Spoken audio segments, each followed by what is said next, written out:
Sa bawat sasakyang dumaraan, mga taong naglalakad ng paspasan, sa bawat oras, minuto, o di kaya'y segundong lumilipas. Hindi nawawaglit sa aking isipan ang tanong na, bakit ako? Bakit ako pa? Sa dinami-daming batang pwedeng maging ako, bakit ang tulad ko pa? Ako ba'y likha ng isang kasalanan? O talaga lamang sinumpa ng kamalasan?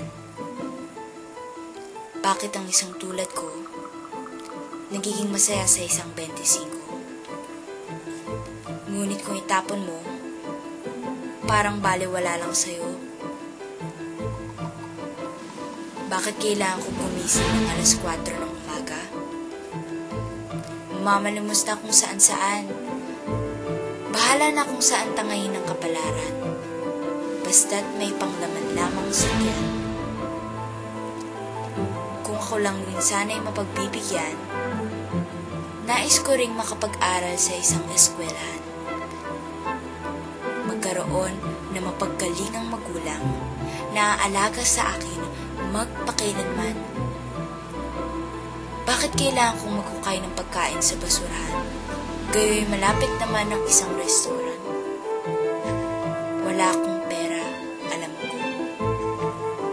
Hindi mo ko kailangang pandirihan dahil tao rin ako at nag-aasam ng respeto. Ang laki ng bahay mo, samantalang ako, diaryo ang kasakasama ko at nagsisilbing kama ko. Mag-isip ka? Nagrereklamo ka pa? Kung ikaw kaya sa lagay ko, hindi mo makakayanan sa tingin ko. Bakit kasi ako pa? Sa lahat ng magigis ng kultura, bakit ang pagpapalimos pa? Ngayon, alam mo na, malungkot ka? Ngunit sana'y masagi sa isip mo na mapalad ka pa dahil ako, minsan lang sumasaya sa ganitong buhay pa. Bakit ako pa? Ako, may pangarap rin ako Sana nga lang, matulungan mo ko. Matulungan mo